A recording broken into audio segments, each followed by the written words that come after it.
Yeah, sure. Hello, everyone. I'm so glad you all made it. I'm really looking forward to learning from your experiences and, learning along the way with what you have to share and to learn from each of your experiences, as diverse as it is, and to glean a diversity of perspective as well. So, looking forward to this panel and getting to know each of y'all. So, we could start with introductions, and please make sure that your introductions, include of course, your name, your major, the university you studied in, and what your medical school you are in, and which medical school you're attending as well. So, yeah, go ahead.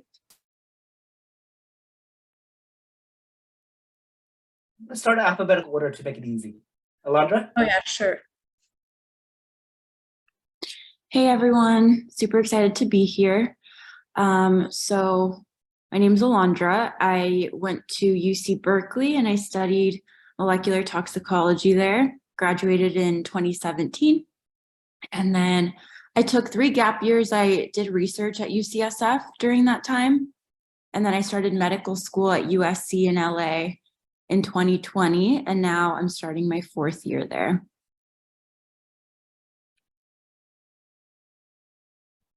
Hi everyone. My name is Bridget O'Brien. I went to Miracosta Community College in North County, San Diego. And then similar to Alondra, I went to UC Berkeley.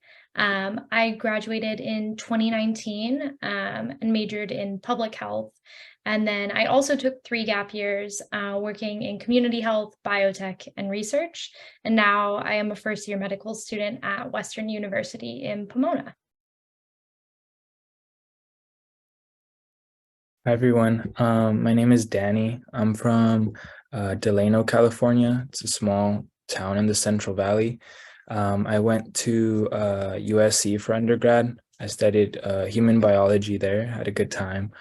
And then I took 1 gap year. I did some research over at Keck and did some tutoring in between while I applied. And I currently am an MS1 at UCI. I'm a part of the PrimeLC program, which is a mission-based program that focuses on Latino health. And I'm classmates with Ignacio as well. So happy to be here.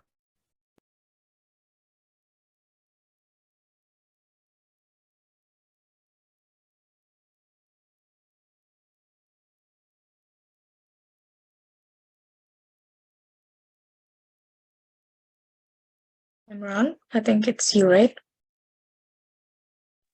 Okay, thank you. Hey everyone, my name is Imran. Apologies, I'm in my car, so I have to kind of improvise.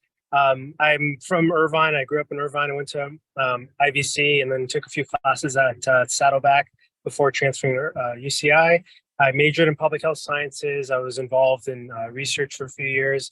I took a gap year, studied for my MCAT, and then also completed a master's in biomedical sciences program before medical school, and now I'm in my 3rd year. Hi everyone, my name is Ignacio. I'm from Huntington Beach, California, so pretty local. I went to Orange Coast College, and then I also took a couple of classes at Golden Coast College, and my degree was in nutrition and dietetics. I finished my undergrad, I transferred to the University of New Mexico, and I finished my degree there. So I was kind of on a different path. I wanted to be a registered dietitian. I did my master's degree in nutrition at St. Louis University as well. And then I worked as a nutritionist for a couple of years. And then once I decided that I did want to apply to medical school, I actually went back to community college, finished up what prereqs I had left. And I also worked as a scribe to get some more relevant clinical experience. And now I'm a 1st-year medical student at UC Irvine. And like Danny mentioned, I'm also in the PrimeLC program.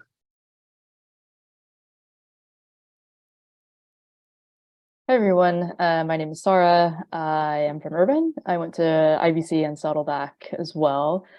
I transferred over to UCLA after that, majored in neuroscience, and then I took a 1 gap year working for a pediatric surgeon at Children's Hospital LA, and then matriculated into Drexel's medical school. I'm currently a 4th year. I'm graduating in 2 weeks, and I recently matched at Kaiser Los Angeles for my OBGYN residency. So I'll be starting that in June. Thank you so much for introducing each of y'all. It's been great to know who each of you are. And for the first question, what have you enjoyed most about pursuing medicine and studying medicine?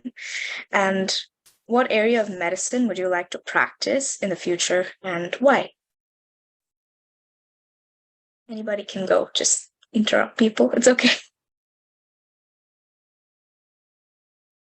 I can go first. I think what I've enjoyed the most, like since starting medical school, is just like interacting and meeting like all my classmates. Like it's just like amazing to see like what everyone's done and like what their backgrounds are. So that's always really exciting. Sorry, so it was, what did we enjoy most? What was the rest of the question? Sorry. So, what do you enjoy about pursuing and studying medicine? And what area of medicine do you want to practice in the future and why? That's right. I'm really interested in primary care, so family medicine or pediatrics. When I worked as a nutritionist, like I spent a lot of time, I worked for the WIC program, which is the supplemental nutrition program for women, infants, and children. So I got a lot of experience like working with mothers and like their children. So I really enjoy working with kids. Like I like talking to them about nutrition, their health. I also have some experience with like exercise and personal training. So like I'm really passionate about like health prevention, health promotion. And I think that primary care is just like a really great place to be able to bring that in and incorporate.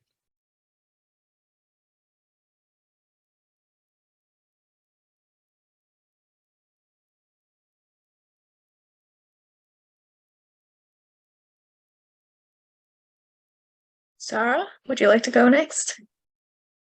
Yeah, sure. So I originally started medical school thinking I was going to do pediatrics because I really liked kids. Turns out I really like surgery too. So OBGYN is really great because you can do surgery. You can also work on labor and delivery, like deliver kids, which is really cool. You work closely with mothers, but also like trans men as well. It's like very well encompassing of a lot of different regions of medicine. It's not like, like you're not doing surgery at all. Like some specialties are kind of like only in the office, for example, like psychiatry. But with OBGYN, you get that office work in the clinic, doing pap smears and things like that, IUDs, but you also get to do hysterectomies and, take like people's fallopian tubes out or like deal with ectopic pregnancies. And also, if you're passionate about it, you could do abortion care too, which is pretty big in California and surrounding states. So kind of for all those reasons, I just like really like the population as well. And I'm specifically interested in kind of LGBTQ health, which is which the population faces quite a lot of health disparities. So hoping to kind of alleviate those as well. That's great to hear. Thank you for sharing. Daniel, would you like to go next? Yeah, definitely. Yeah, kind of piggyback off of what Ignacio said, kind of like meeting new people and just like the possibility of things like you, especially coming from undergrad, I feel like there are a lot of different things that you're involved in, and going into med school, it's like it's kind of a breath of fresh air in the sense that like you can choose to reestablish different interests, and also the coursework is a lot more relevant to what you probably like want to do anyways. So I think that's been really nice, just being able to explore different areas of medicine, and to have like no real pressure, I guess, unless you're going into like competitive specialties. But I'm more interested in like cardiology right now or oncology. But again, I'm keeping my mind open. I'm working at like my clinical preceptorship is at a family medicine clinic. So I've been really enjoying that. So I guess that's the nice part about MS1 is that like you don't have to exactly know at this point, but you can start to explore and check out different specialties if you're interested in them.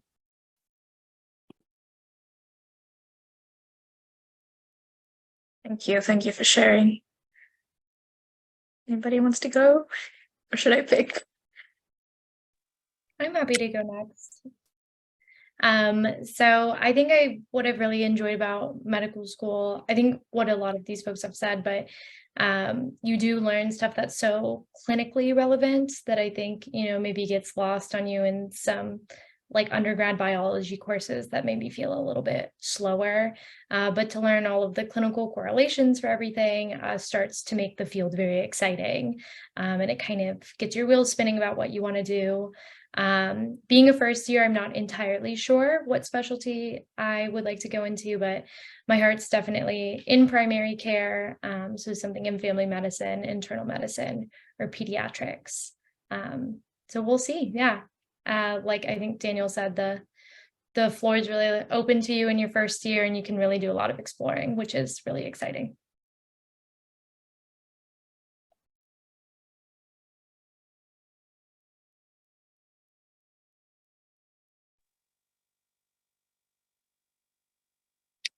Leave. I'm next, or Yeah, sure, go ahead. what? Sorry, I wasn't sure if there's a order, but yeah, what I like most about pursuing medicine is quite honestly the kind of gratification and like versatility there is in the field. It's really flexible, and I feel like as far as a specific specialty to pursue, it's a really difficult decision. I definitely changed my mind a few times throughout the years, and right now I'm on the cusp between dermatology or surgery. I'm debating if I want something strictly hospital based or combination of like clinic. So that's you kind of get a feel of it while you're there, but definitely the personal gratification you get is a drawing stem for the field.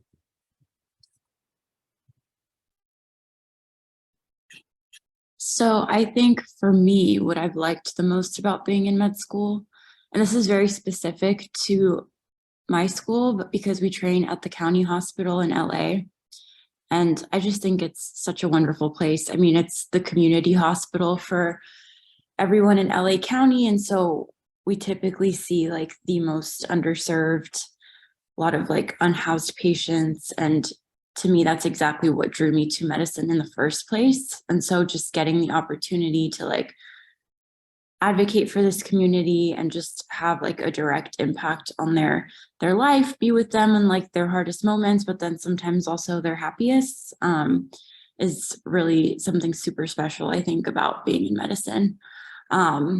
Yeah, so I'm about to start my 4th year. So I'm about to apply to residency in September. And it's been really hard for me to pick a specialty because I've liked all of my clerkships. So it kind of came down to either family medicine or emergency medicine. And again, because I am at the county hospital, we have an amazing emergency medicine department. It's a level 1 trauma center. So we basically see like everything under the sun. And I've decided that I think I'm going to go into EM, but stay tuned because it changes every day. And yeah, I think, it's a wonderful career. And, I think we'll talk a little bit about like some of the difficulties, but I feel like for the most part, in speaking to my classmates, like, yeah, we have hard days, and, some moments are like yesterday I was on a 24-hour call, so I'm very tired right now, but it's still just such a fulfilling and like wonderful path to go down. Thank you all for sharing, and thank you for still making it, Alondra. 24 hours. That's a long time, and thank you for still making it. I got off at 10 a.m. this morning and I slept for like 2 hours or 4 hours, but drinking coffee. Yeah, that should get us fired up. Yeah. Thank you so much for joining again. And moving on to the next question. What did you find most challenging about your journey towards medicine or towards the medical school, be it during medical school or as you were, getting into medical school, preparing for the exams, or in community college or the college you attended before medical school? Like, what was a challenging bit about your journey? We'd love to know. So yeah, anyone can. I can start really quick. So I am a first generation student, and I'm the first soon to be doctor in my family. I think that the hardest part of the journey, honestly, was just getting through all the pre-med classes. Like I went to Berkeley and I actually went to IVC. I don't think I mentioned this, but in high school, I was part of this like early college program. And then, I actually did really well. I like felt really smart. And then I went to Berkeley and I was getting C's and like not doing great. And it was honestly very traumatizing. But hey, I'm still in med school, so don't let that bring you down. But anyway, yeah, I think the hardest part was honestly completing the pre-med coursework and then just not really having a lot of support at Berkeley. I don't know if Bridget, you had a similar experience, but it was a tough place to be a pre-med. So I think that's something to consider when you're like applying like to college, if this is really what you want to do. Because at my first year, I got a C in general chemistry and my advisor was like, oh, you'll never get into med school. And then I was like, oh my gosh, I just started. So yeah, I think that was honestly the hardest part, was just getting through all of that. And then also finding like the confidence in yourself to think like, I can actually do this. And I think that's also why I took 3 gap years, because I was like, there's no way this is happening for me. And then I did really well when I applied. So yeah, I think those were the 2 hardest challenges for me. Yeah, I can jump in because I think I had a similar-ish experience to Alondra. I am the first person in my family to also go to medical school. So just trying to navigate that process, I think, is very difficult. It's a very long process and it's also very expensive. So navigating it by yourself feels like very confusing sometimes. And you're not always sure what's going to happen. I spent 3 years at community college before I transferred to Berkeley as well. And then took 3 gap years. So it's definitely like a long, drawn out process. And I wanted to make sure I was doing it right and doing it thoroughly. I think similar to Alondra, when I transferred to UC Berkeley, the pre-med courses there were very difficult. And I think the pre-med culture was very different than I had experienced at other places. Berkeley is such a large institution.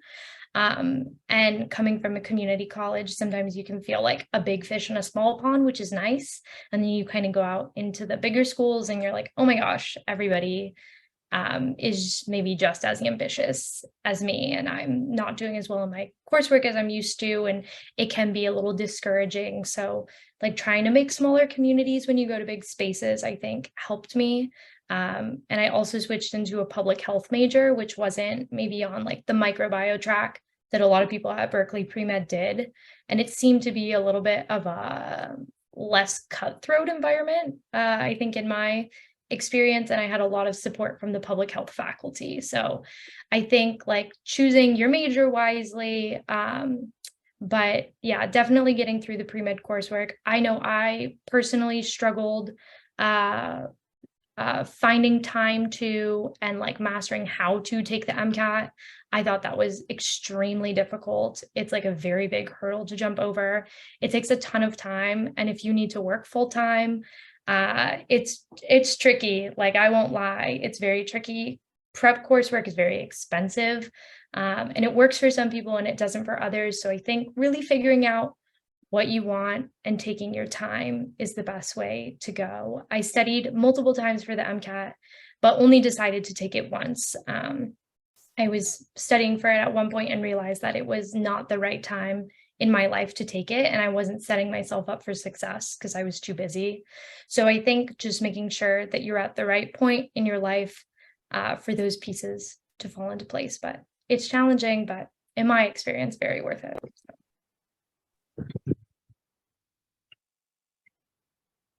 Yeah, I would say that one thing I would want to share, and mentoring, and the reason why I like to do these panels and contribute is because I kind of wish I had a mentor going through this. And I'm also one of the first people, go to college and graduate school in my family. So I was kind of felt like I was going through everything on my own. But one thing I wanted to reflect on, and I used to always hear people that I could chat with, they always say, oh, just try and get in, it gets easier once you just get into medical school. And then I was all focused on that, and then once you get in, they say, oh, it's it gets easier once you do rotations. And that so is a kind of like a tactic to sort of keep you going, but in some ways it gets easier, in some ways it doesn't. So I feel like it's kind of like a perspective, but the more hurdles you kind of go and conquer and kind of jump over and just get through, the more confidence you kind of develop, that you kind of look back and say, oh wow, this is how far I've come. And so that kind of just aids in your completion. Like just with the MCAT too, it's something that I sort of didn't know what was. You spend so much time trying to find what's the best method to prep, and little do you know that's only something you can answer for yourself. And there are so many different routes that you can go about, but it's just self-reflection, I feel like, is pretty important, and finding a mentor and someone who kind of emulated what you want to also complete.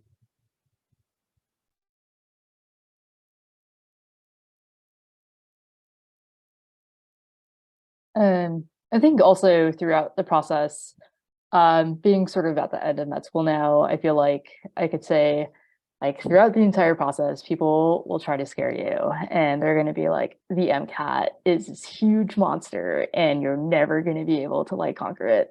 And it's the same with step one, it's the same with step two. It's like your score, like if you don't get this score, you're never going to be a plastic surgeon. And you really just need to like put on your blinders on and ignore those people, like ignore those voices, and stay true to who you are and keep your eyes on the goal. And that's kind of hard, but once you get used to it, you'll be fine. But just throughout the process, people are always going to want to instill fear in you, and you have to be brave enough to kind of just tackle it straight on.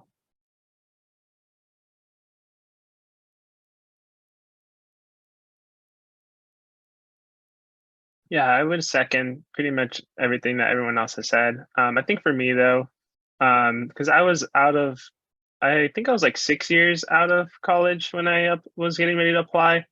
And like just navigating that was like so challenging because I didn't really have like a mentor. I didn't really know like where to go for advice, and like my prereqs were like 8-9 years old. Like letters of rec were like a challenge. So like just having to navigate all of that. So if you're an older student or even out of school for a little while, it's just it's really helpful to find someone who's kind of been through it and they can kind of help you, because a lot of like the traditional advice is like for students who are like maybe a year or two out of school or going straight out of undergrad. So it can be a little bit more challenging.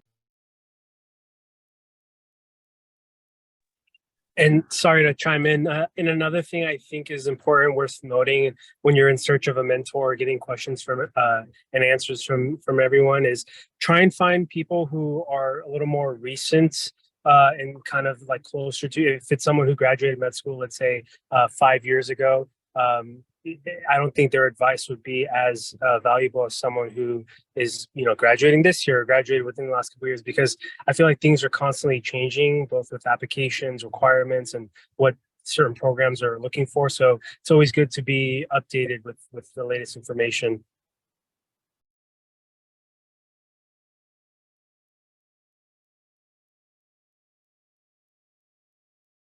Thank you. Thank you for your input. So we'll go to the next question, and we just realized there's just 30 minutes, so answer as much as you can and give it your best, but we'll see if we can, squeeze in everything with the time that we have left behind. So, is there anything that you wish you knew before you started medical school? And like for people like me and other pre-med students in community colleges or in a four-year college, like what are the callbacks that you would give us? Like, watch out for this, any heads up that, we need before we step into that deep edge of the pool. So, yeah, shoot. Yeah, I would say, I think, Alondra and Bridget already mentioned it earlier, but like, it's okay if you struggle early on. Like there are ways to still prove that you are capable of handling medical school.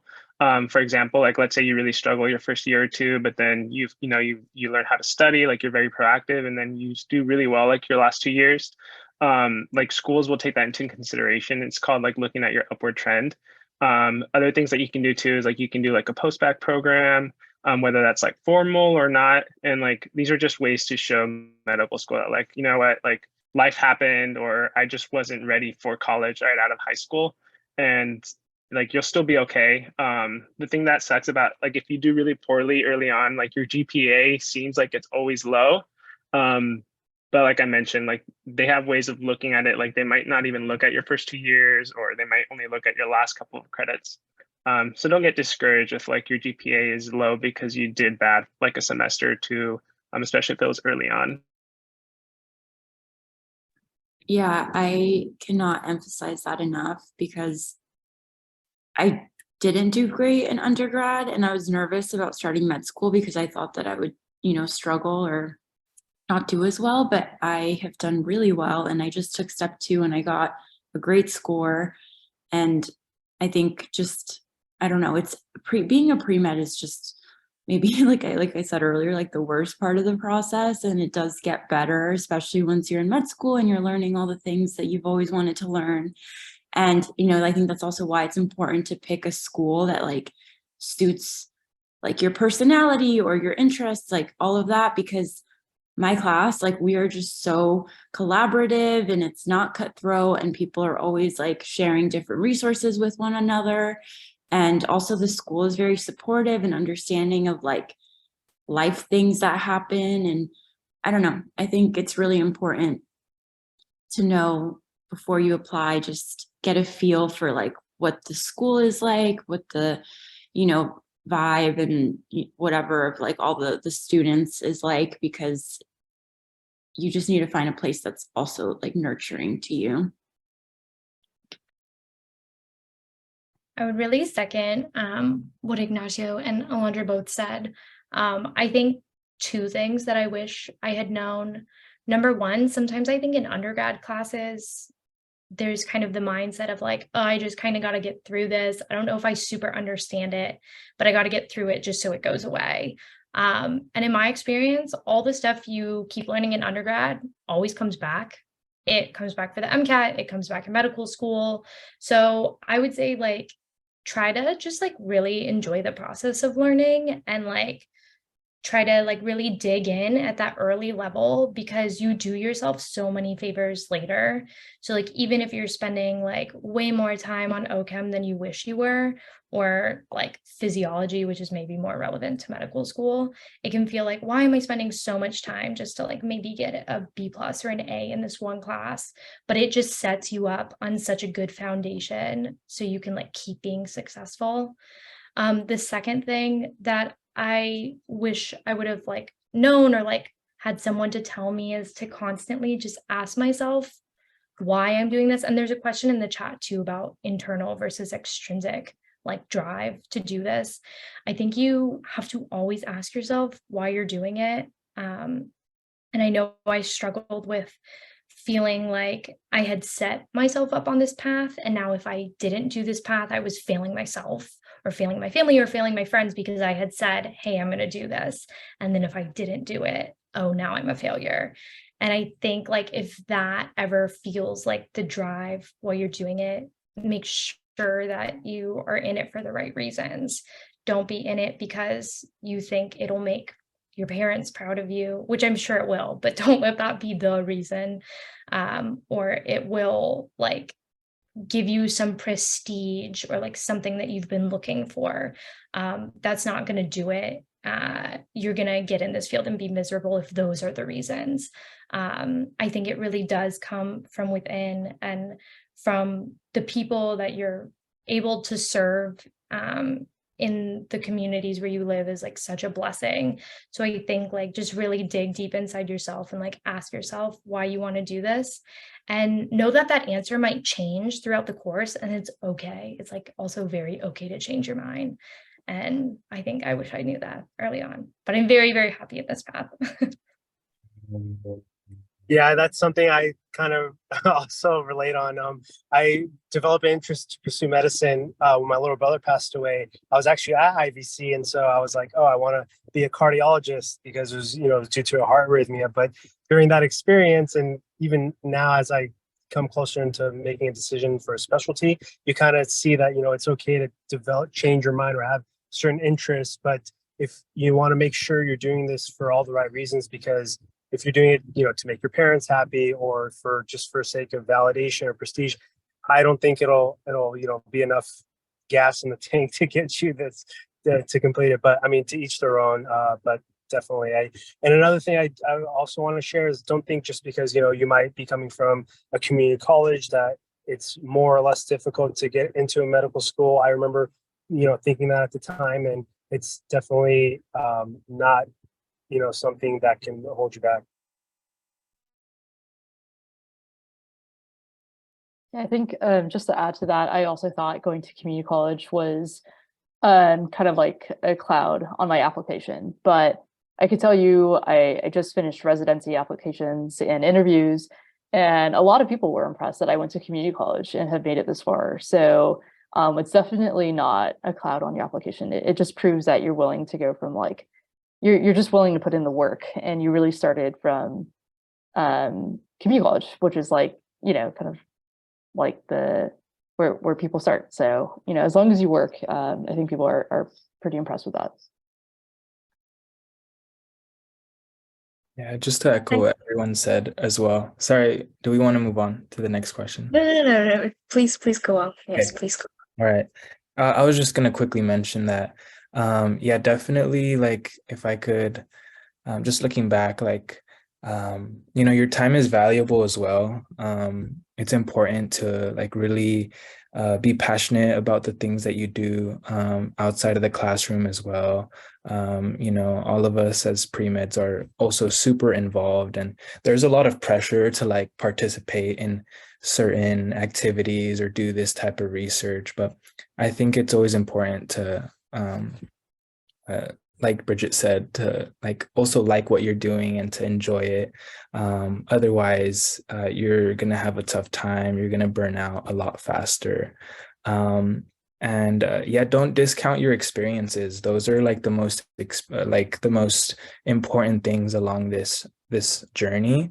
I know sometimes it can seem like the numbers, the GPA, the MCAT seem to hold more precedence, but like your patient encounters, the things you do in your community, I think those those have so much more weight when it comes down to like putting in your final application and writing your personal statement. I think that's what's going to come across to like someone reading your application. So just keep that in mind whenever you're thinking about applying, or if you're feeling any sort of like anxiety about it, just stay close to like the reason as to why you chose medicine in the first place.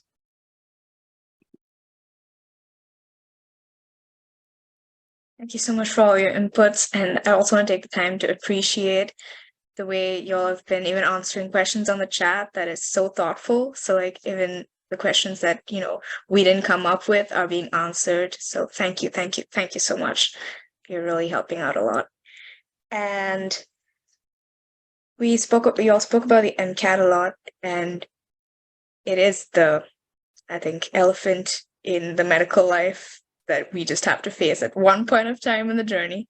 So if you could boil it down to one thing that helped you the most while preparing for the MCAT, whether it was the resilience to write it again or any of the things that helped you the most, if you could boil it down to one point, which one would it be that helped you write the MCAT and persevere through it all? So I took the MCAT twice. I took it once after my junior year of college, so after I'd finished all the pre-med recs, and then I took it a second time. When was it? I think it was like the year before I applied to med school, like that April, and then I applied in May.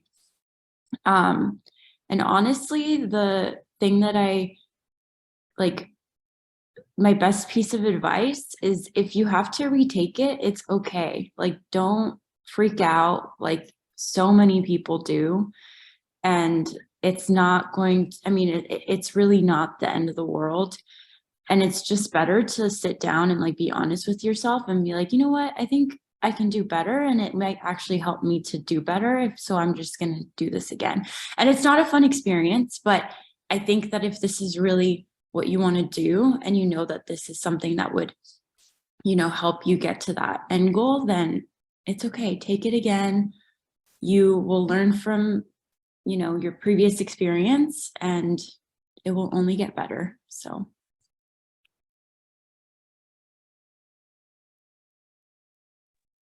I also took the MCAT twice. And I'd say like the thing that helped me most, and this comes from a very privileged place, and I acknowledge that, but it's not working while you're studying or like having any other big responsibilities, which again is such a huge privilege. But if you can do that, I think it'll really show in your score.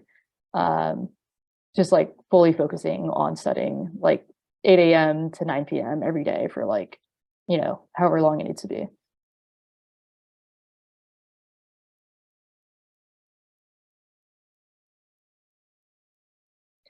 I think something that really helped me was Anki, which is like basically like an automated flashcard app. I use a lot in medical school too, but I had never heard of it before studying for the MCAT.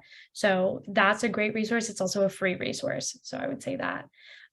Also just like self-perseverance and like making sure that you can like dissociate yourself from a score and like dissociate your value from a score. You are not your score. It really is like no bearing weight on the kind of physician you're going to become. I know it really feels like it when you're studying for it and taking it. I took it once. It was like very a toss-up situation. I got a score back a little lower than I thought I was going to score. It felt like horribly devastating at the time.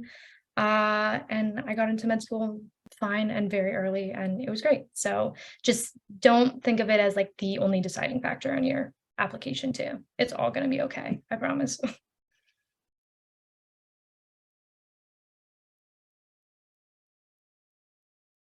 Also, I used UWorld as well for practice questions, which I think like across the board, most people like are really, really happy with those practice questions. They're really similar to like what you'll see on the MCAT, and they have a ton of questions. Like I had a tough time getting through all of them.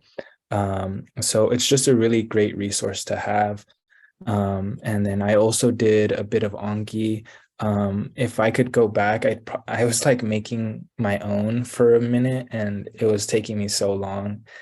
So I would probably not do that. There are a ton of like pre-made decks now. There are probably so many more than when I was studying for it.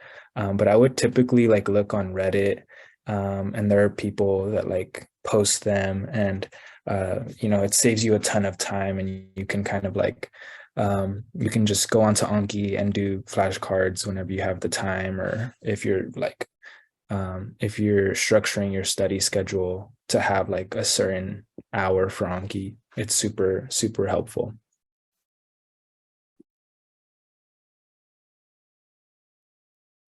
Yeah, my advice is really just to like take the test like take it very seriously and like be really consistent.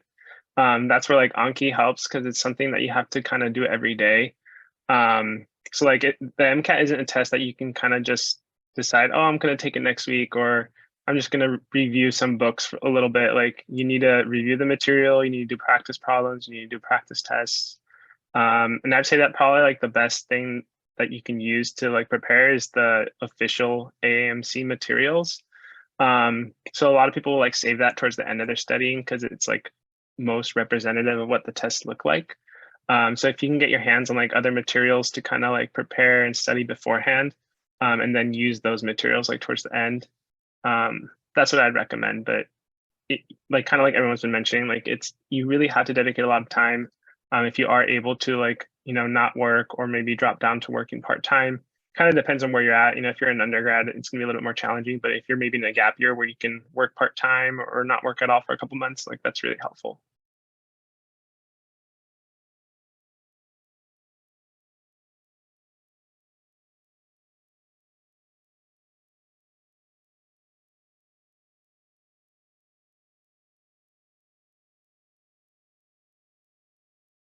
Moving on from the MCAT, it was a repeated theme from all of your answers that there's more than the MCAT. There's more to your application than the MCAT. So apart from the MCAT, what do you think are the soft skills or the traits or the qualities that has helped you most when it comes to pursuing, studying, and applying to med school? What are the facets of yourselves that's helped you the most, academics aside, So I actually think working in the service industry is a great thing to do before going to med school or just going into medicine in general. Like I worked as a barista at a coffee shop for like 3 years, and I don't know, I mean, you learn to talk to people, which is exactly what your job is going to be when you're a doctor. And sometimes people are really happy to see you and sometimes they're really mad. And, it's similar to working at a restaurant. And I was actually talking because, I'm applying to residency in September. And one thing that our advisors were telling us were like, include that in your residency apps if you do have this experience working in the service industry, because it shows that you know how to handle people and you know how to communicate with people. And those are very valuable, I guess, soft skills. I don't know. I think there should be hard skills because they're really important to be a doctor. So yeah, don't underestimate working in the service industry.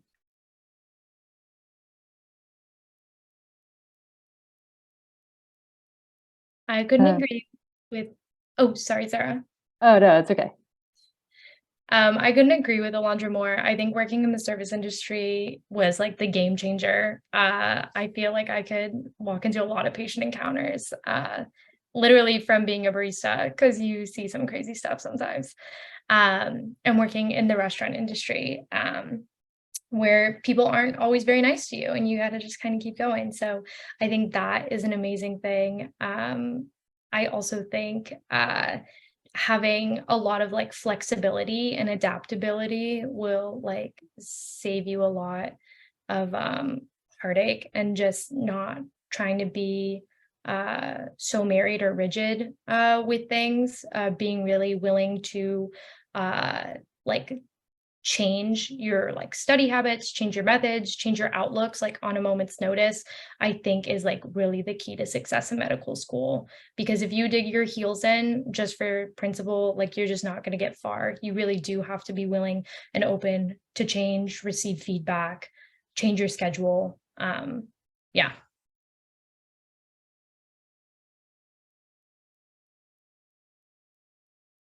I think I just want to mention sort of a soft plug, but so I did neuroscience at UCLA as my major, and during our neurology classes for med school, we use like the exact same slides, almost the exact same textbook. It's pretty crazy. So if you're into the brain and you want to learn more about neurology, I would strongly consider that major. And I'd also say like do a major you're actually interested in. For example, like when I was in high school senior year, my grandpa had like a bunch of strokes and ultimately died from vascular dementia. So that's kind of what got me into neuroscience.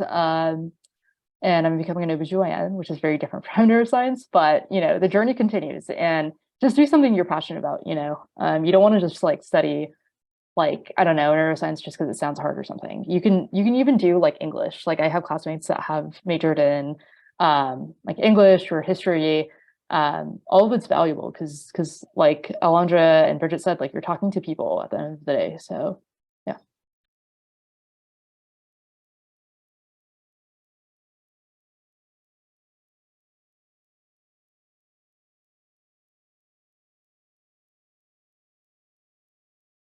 Okay, moving on.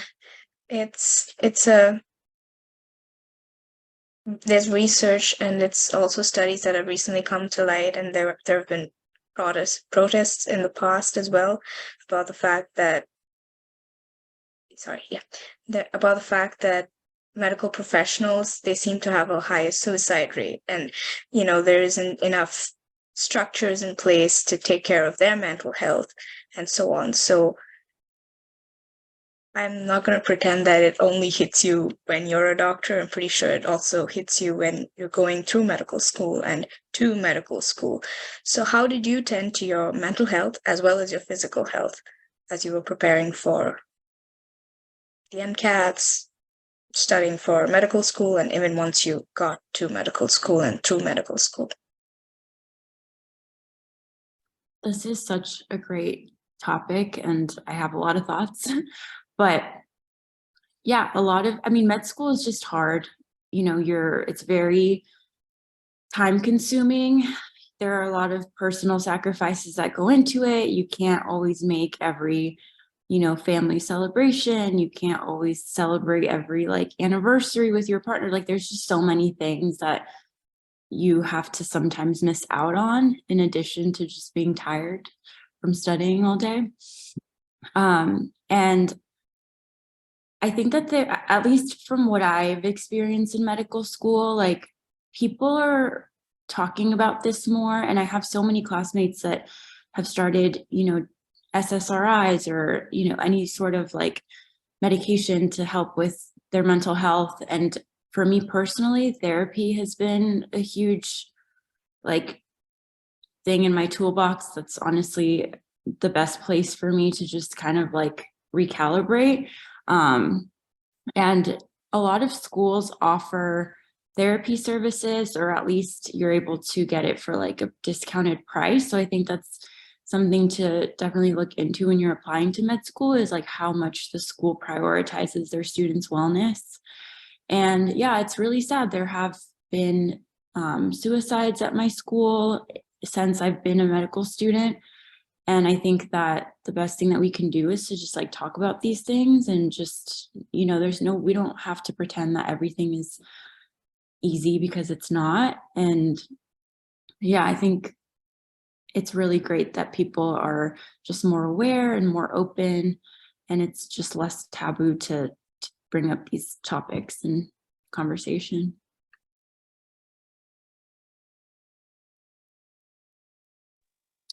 I also think having having a strong support system, or just a routine that you find is healthy, and they say self-care, and I think that's really underrated. And I think it's important to just be kind to yourself throughout the process, because it's really demanding, both pre-med and during med school, and I'm sure residents and even physician burnout. So it's a journey, and I feel like the sooner you can sort of cope or get some help, or kind of find what works best for you, it's very valuable.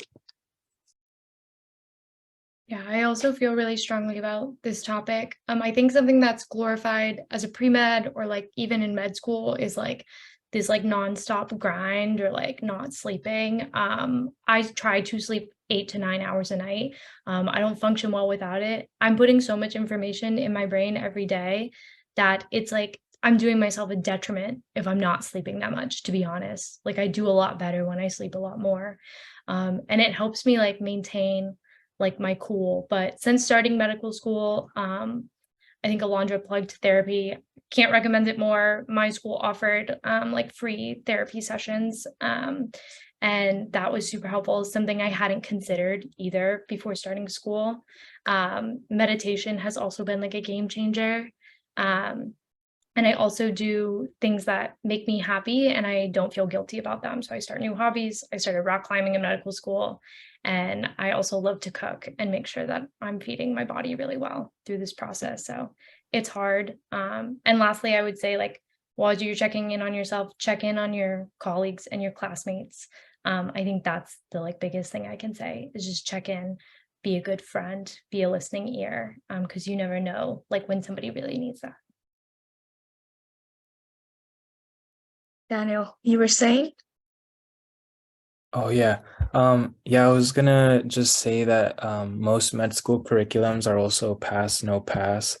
At least for the first year. Other schools change, or they do honors, pass, no pass. So as a first year, I've taken advantage of that, and have set very solid barriers for myself of okay, or limits, I guess. I'm gonna stop at 8 p.m. and I'll do something fun after that. Or you know, just being able to like Bridget said, put down the books and do something that's fun. I think is super important to have those activities in place. First year goes by so quickly, and it starts so fast, and it like seems like such a blur. So I think especially first year, it's important to establish those things. And our school, UCI, has they have like they give us like 8 free therapy sessions. So especially during that first semester, it was important for me to like understand myself and sort of work through those things with someone else. So yeah, if that's something that works for you, I would recommend it.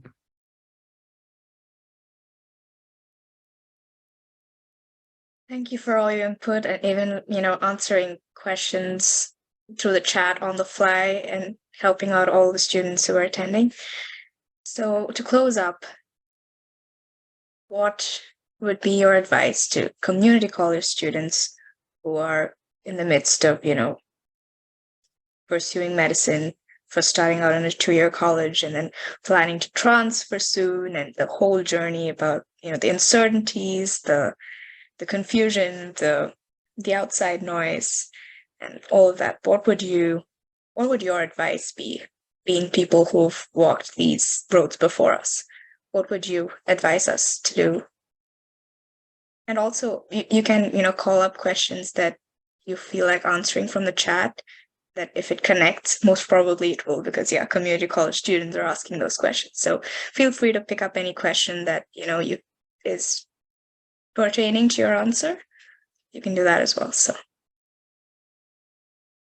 I think that when I was in community college, I really wish my future self could have told me to, I think, kind of let go of this feeling of being like inferior because I went to a community college.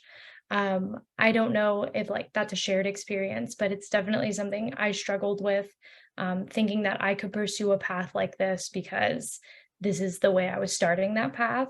And if anything, it has been like a superpower and like an amazing like part of my resume, and like amazing part of the perspective I've been able to take with me on my whole academic journey. So I think like just believing in yourself, knowing it's possible. I think Sarah said like putting on the blinders of like some of that negativity. I know I had counselors that said, if you get a B in this class, don't bother applying to medical school. Just put on the blinders, know that you can do it like within your heart, and I promise you can do it. Yeah, actually, NPR just published an article recently about how if you're a person of color, more counselors it's like more likely for them to tell you you can't get into med school or to just not even apply. So just like kind of just be stubborn. Like a lot of people talk about being stubborn as like a negative quality, but just be stubborn in the sense like tell yourself you are going to get into medical school and like nothing's going to stop you, even this B+ in, I don't know, organic chemistry or whatever. I think that'd be my advice.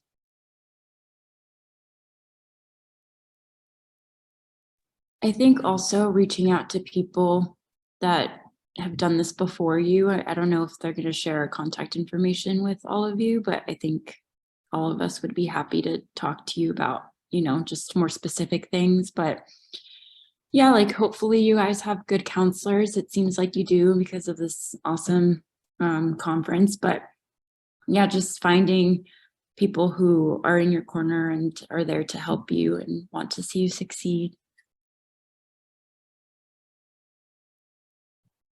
My advice would be to take your time. I remember when I started off at community college, like I wanted to rush through it and like just be done and transfer so quickly. But like kind of like everyone's mentioned here, like every experience that you have is so valuable. Like, if you can go to school part-time, but make sure that you're really solidifying like your study strategies, maybe you pick up a part-time job where you get experience like interacting with other people. Like these are things that are going to be so valuable, especially going on forward. And like make sure to like still do things that you enjoy, like hobbies, because these are things that are going to be really important when you apply to medical school later. Like I included a couple of different hobbies on my application. And like it can be anything, like, it doesn't have to, you don't only have to do like clinical experience, like you can coach sports or you can play on a sports team, like just all these different things are going to be really important. If you rush through and like don't do well, or you don't have a whole lot of experiences, like you're going to end up having to make it up later on anyways. So might as well do it now when like school is a lot cheaper. When you're at community college, like some of you even get like waivers where you're there for free. So just take advantage of that.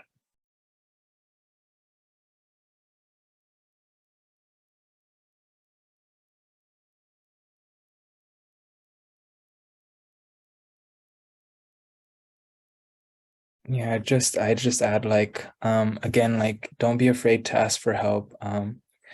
Applying to med school there's so many different things that you have to focus on, and it's natural for questions to come up. I'm sure all of us had a ton of questions that we had, especially during the application cycle. So please reach out. If we can't help, then we also have a ton of other people in our network that probably know. So if you need to be connected to someone for something, that's something that we can do for y'all. So yeah.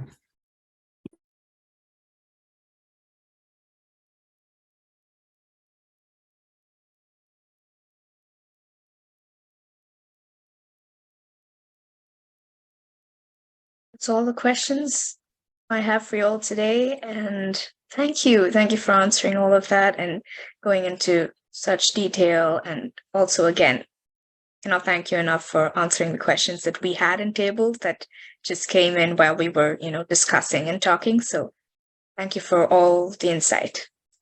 It's been a privilege and such a joy to get to know each of you.